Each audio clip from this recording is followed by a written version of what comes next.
Köhnələr, sabahınız xeyir olsun. Bugün sizə fərqli bir dənə reportaj etmək istəyirəm. Daha doğrusu hazırlamışam. Çox ümidvaram ki, sizə maraqlı olar. Başlayacağım uzaqdan, amma ki, yavaş-yavaş başa düşəcəksiniz söhbət nədən gedir də. Yəni, əgər axıra kimi baxsaz, həmən bu video çarxa. 1901-ci ildə Azərbaycanda Nina mətbəəsi yaranır. Həmən o Nina mətbəəsinin yaradılmasında Yosif Vissarionoğlu Cuqaşvilinin çox böyük rolu olur. Bildiniz də kimdən söhbət gedir? Yəni Stalindən, Yosif Stalindən. Həmən mətbəədə müəyyən bir inqilabi məqalələr çap olunur. Onlardan biri də bir neçəsinin, yəni ki, müəllifi Yosif Stalin olur və sonra həmən o məqalələr çox məşhur olurlar və getirib çıxartırlar ki, bir neçə il sonra Bibeybət üsyanı əmələ gəlir. Yəni Stalinin rəhbərliyi altında Bibeybətdə neftçilər üsyan qaldırırlar. Yəni bu da ki, Sovet hökumətinin o vaxtı qoyulan təməllərindən biri olur da. Yəni inqilabın təməllərindən biri olur. Ümumiyyətlə, Stalinin Azərbaycandan çox böyük bağlantıları olub. Məsələn, 1902-ci ildə həmən Yosif Stalin Nadejda Aliluyevanı Azərbaycanda dənizdə çimərkən onu xilas etmişdi. Həmən zaman Nadejda Aliluyevanın cəmisi 2 yaşı var idi. Gələcəkdə həmən o Nadejda Aliluyeva həmən o Stalinin sonra həyat yoldaşı oldu. Ümumiyyətlə, yəni ən əsas məqamlardan, tarixi məqamlardan hansı ilə ki Azərbaycanla Yosif Stalin bağlıdır, odur ki, Yosif Stalin Azərbaycanda o zaman yerləşən Bayıl türməsində hətta 4 dəfə məhbus kimi yatıb. Belə deyək də, 4 dəfə yatıb həmən türmədə. Özdə onu da mən sizə deyim ki, bu siyasi motivlərlə o cəmi bir dəfə yatıb burada. Digər motivlər hamısı sırf kriminal olub. Yəni heç kim üçün sir deyil ki, Yosif Vissarionoviç Stalin o zamanın bir kriminal avtoritetlərdən biri olub da. Yəni belə deyək də, qarətçi olub, oğru olub. Yəni ki, mən Yosif Stalini heç cür yüksəltmək istəmirəm. Əslində bizim xalq üçün o əclafın biri olub. Yəni bunu da sizə deyim.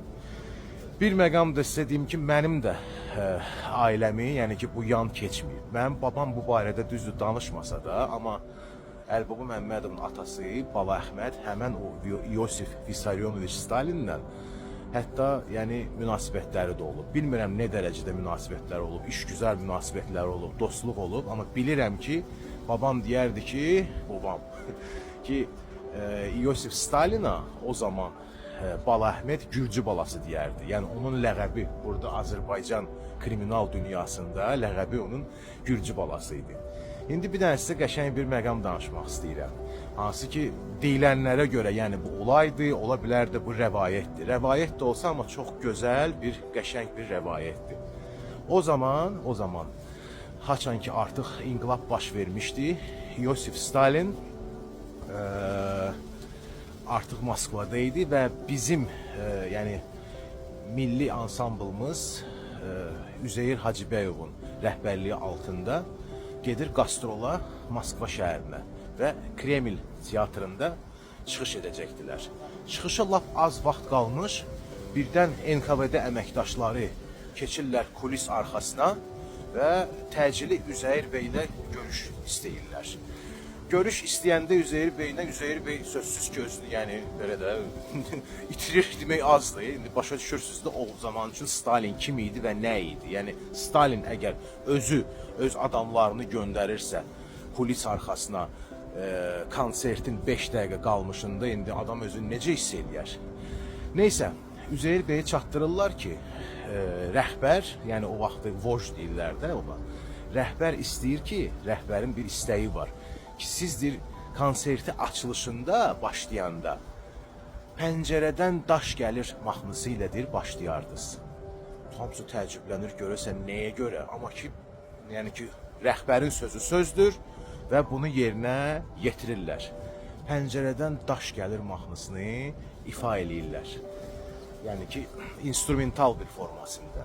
Sən demə, bunun çox böyük bir mənası var. Dediyim kimi, o zaman axı Yosif Stalin Bakıda 6 dəfə, yox, üzr istəyirəm, 4 dəfə məhbus olub, ya 4 ya 6, yəni üzr istəmirəm açığı. Yəni digər tarixi məlumatlara görə bəzi yerlərdə 4 göstərilir, bəzi yerlərdə 6 və Yosif Stalin məhz Bayıl türməsində, bu dəqiqə mənim arxa tərəfimdə gördüyünüz bu Mangal Steakhouse yerində, dəqiq indi ola bilər bu yerdə olmasın, biraz qıraqda olsun, biraz o yanda olsun, Azərbaycanın tarixi bir türməsi olub, Bayıl türməsi. Başa düşürsünüz? O zaman sən demə, bura Malava gətirəndə, Malava, yəni məlumat, məktub şəklində, xırda nəsə bir çatdırılma, dayanırdılar Bayıl türməsinin, bax belə pəncərələrin altında və başlayırdılar oxumağa. Pəncərədən daş gəlir, ay bəri bax, bu mahnını. Başa düşdünüz? Bu mahnı oxulanda artıq orada türmədəkilər bilirdilər ki, yəni məlumat gəlir, Malava. Və başlayırdılar o açıq pəncərələrə, haradakı açıq yerlər var idi ya. Buradan yəni ki, daşa bağlanmış kiçik şəkildə kağız parçalarını məlumatla atmağa və ötürməyə. Sən demə, Stalin bunu çox qəşəng yadında saxlayıb və gəlmişdi Üzeyir Hacibəyevdən pəncərədən daş gəlir mahnısını sifariş edəndə o xatirələri yaşamaq istəyirdi, o xatirələri diriltmək istəyirdi. Həmən günü o mahnıya qulaq asandan sonra Stalin durub çıxıb gedib və Kremli dərk edib. İndi isə mən bir söz deyim də, bu gördüyünüz indi Mangal Steakhouse-da. Bilmirəm, şəxsən mənə elə gəlir ki, burada o həmən türməni saxlamaq daha məqsədə uyğun olar idi. Çünki o bir tarixi abidə idi. Siz görün orada yəni kimlər yatıb da. Mənə elə gəlir ki, dünyanın bəlkə də çox turistləri hələ üst tutub gələrdilər. Bir dənə ona görə ki, bu yerdə Stalin 6 dəfə yatıb və Stalinin sözsüz ki, orada öz kamerası olub filan beşməkan. Yəni bu çox bir maraqlı olardı. Onu da mən sizə deyim ki, yəni postsovet məkanında, sovet məkanında kriminal ideyanın müəllifi, yəni bu Varovskoy ideyanın müəllifi məhz Yosif Stalin olub. Yəni ki, bu barədə çox sayılı kitablar var, açıb oxuya da bilərsiniz. Söhbət ondan gedir ki, Stalin hakimiyyətə gələndən sonra məhbusların sayı o qədər çox idi ki, onları nəzarət eləmək mümkün deyil. Yəni məhbusların sayı türmədə, belə deyək də, mühafizədən çox idi. Yəni sistem işçilərindən çox idi. Ona görə bu kriminal Varovskoy ideyanı o zaman yaratdılar ki, içəridən həmən o orların əli ilə məhbusları idarə etmək üçün.